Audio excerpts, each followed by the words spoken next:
नमस्कार दोस्तों, ये बात है 1857 से ठीक पहले की। अंग्रेजों ने हमारे राजाओं पर नजर रखने के लिए एक बड़ा अफसर बैठा रखा था जिसका नाम था agent to the governor general, या जिसे हम AGG कहते थे। उस समय AGG थे जॉर्ज पैट्रिक लॉरेंस, और उनका सारा खेल, सारा हेडक्वार्टर माउंट आबू से चलता था। उस वक्त हमारे राजस्थान में कई रियासतें थीं और उनके अपने राजा थे। जैसे कोटा में महाराव राम सिंह द्वितीय थे, जोधपुर में महाराजा तख्त सिंह और जयपुर में महाराजा सवाई राम सिंह द्वितीय। ये सब अंग्रेजों के साथ थे, लेकिन क्यों? क्योंकि उन्हें डर था कि अगर वे अंग्रेजों का साथ नहीं देंगे तो उनकी रियासतें छीन ली जाएंगी। अंग्रेजों को लगा कि उन्होंने अपनी चाल में राजाओं को फंसा लिया है, लेकिन उन्हें पता नहीं था कि उन्होंने 6 ऐसी जगहें बना दी हैं जो बारूद के ढेर पर रखी थीं।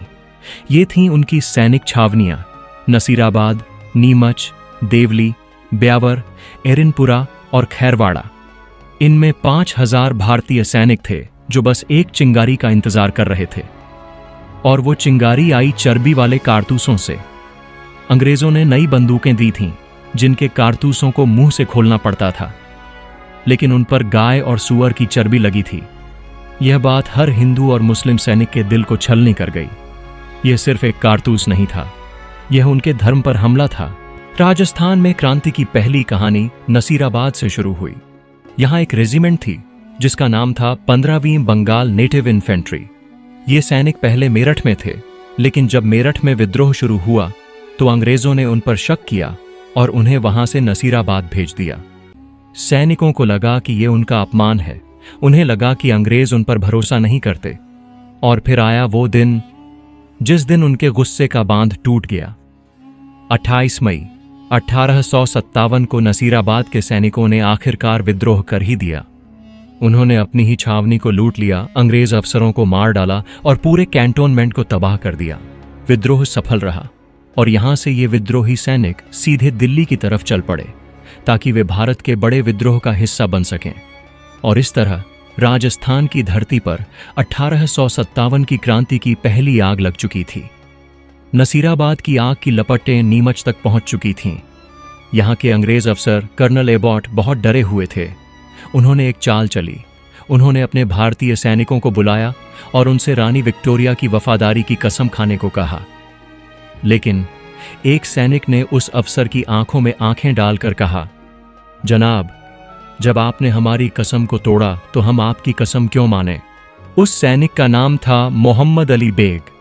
3 जून 1857 को मोहम्मद अली बेग के नेतृत्व में नीमच के सैनिकों ने विद्रोह कर दिया। उन्होंने सरकारी खजाने को लूटा, छावनी को आग के हवाले कर दिया और दिल्ली की तरफ बढ़ चले। जान बचाकर भागे हुए इन अंग्रेज परिवारों को उदयपुर के महाराणा स्वरूप सिंह ने अपने यहां शरण दी और उन्हें सुरक्षित रखा। यह कहानी सिर्फ नसीराबाद और नीमच तक नहीं रुकी। एरिनपुरा छावनी में जोधपुर लीजियन के सैनिक तैनात थे। 21 अगस्त 1857 को उन्होंने भी अपनी बंदूकों का मुंह अंग्रेजों की तरफ कर दिया, और उस दिन एक ऐसा नारा गूंजा जो क्रांति का बिगुल बन गया, चलो दिल्ली, मारो फिरंगी। यह विद्रोही सैनिक सीधे दिल्ली नहीं गए, बल्कि वे मारवाड़ के आऊवा गांव पहुंचे। यहां उन्हें मिला एक ऐसा शेर जो अंग्रेजों और अपने ही महाराजा दोनों के खिलाफ खड़ा था।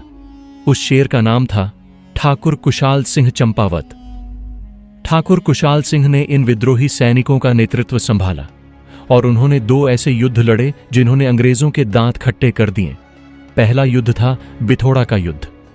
8 सितंबर 1857 को हुए इस युद्ध में कुशाल सिंह ने जोधपुर के राजा की सेना को बुरी तरह से हराया, लेकिन असली खेल तो बाकी था।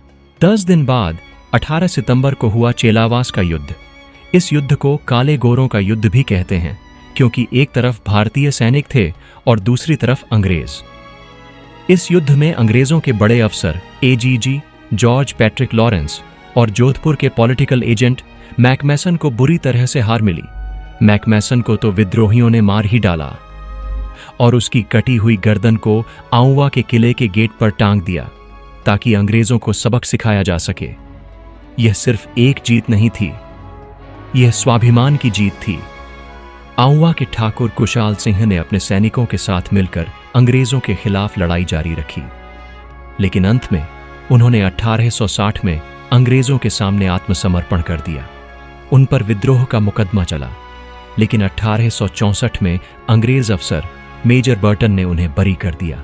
नसीराबाद और नीमच की क्रांति की लपटें कोटा तक भी पहुंच चुकी थीं।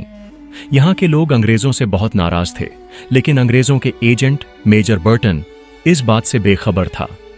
कोटा के राजा थे महाराव रामसिंह द्वितीय। 15 अक्टूबर 1857 को कोटा में विद्रोह शुरू हो गया। इस क्रांति की कमान संभाली वकील जयदयाल और सेना के रिसालदार मेहराब खान ने। उन्होंने मेजर बर्टन और उसके 2 बेटों को मार डाला और उनकी कटी हुई गर्दन को पूरे शहर में घुमाया और फिर किले के गेट पर लटका दिया। सैनिक यहीं नहीं रुके, उन्होंने पूरे कोटा शहर पर कब्जा कर लिया और तो और राजा महाराव रामसिंह द्वितीय को भी अपने ही महल में कैद कर दिया। पूरे 6 महीने तक कोटा शहर विद्रोहियों के कब्जे में रहा। आखिरकार मार्च 1858 में अंग्रेज अफसर जनरल HHC रॉबर्ट्स ने करौली के राजा मदनपाल की मदद से कोटा को वापस जीत लिया। इस मदद के लिए अंग्रेजों ने मदनपाल को तोप की सलामी का सम्मान भी दिया। कोटा ही नहीं बल्कि राजस्थान में और भी कई जगहों पर क्रांति की आग फैली। भरतपुर में महाराजा जसवंत सिंह की सेना ने अंग्रेजों के एजेंट JD हॉल के खिलाफ विद्रोह कर दिया। धौलपुर में राव रामचंद्र और हीरालाल ने ग्वालियर और इंदौर से आए सैनिकों के साथ मिलकर विद्रोह किया, जिसे पटियाला की सेना ने दबा दिया।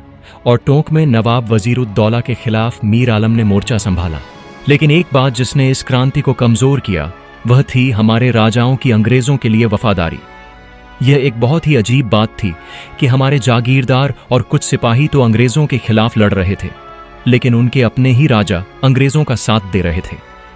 तो दोस्तों, इतनी कोशिशों के बाद भी यह क्रांति क्यों सफल नहीं हो पाई? इसकी सबसे बड़ी वजह थी राजाओं की वफादारी। इसके अलावा विद्रोहियों में कोई बड़ा और एक नेता नहीं था। उनके पास अच्छी योजना और साधन भी कम थे।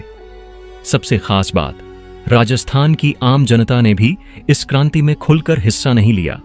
इसीलिए यह क्रांति पूरी तरह सफल नहीं हो पाई। यह सिर्फ एक क्रांति नहीं थी, बल्कि यह आजादी के लिए हमारे राजस्थान के लोगों की पहली बड़ी कोशिश थी। इसने अंग्रेजों को दिखा दिया था कि भारत की जनता अब और जुल्म नहीं सहेगी। यह कहानी हमें सिखाती है कि हमारी आजादी एक दिन में नहीं मिली, बल्कि इसके लिए हर कोने में लोगों ने अपनी जान की बाजी लगाई थी। दोस्तों, एक तरफ जहां कुछ रियासतों में विद्रोह हो रहा था, वहीं दूसरी तरफ कुछ राजा अंग्रेजों के वफादार रहे।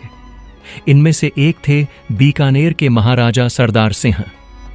यह इकलौते ऐसे राजा थे जो विद्रोह को कुचलने के लिए अपनी रियासत से बाहर भी गए।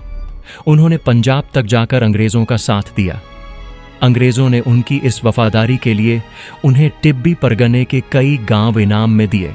क्रांति खत्म होने के बाद अंग्रेजों ने अपनी नीतियां बदल दीं। अब वे राजाओं को अपना दोस्त बनाकर रखना चाहते थे।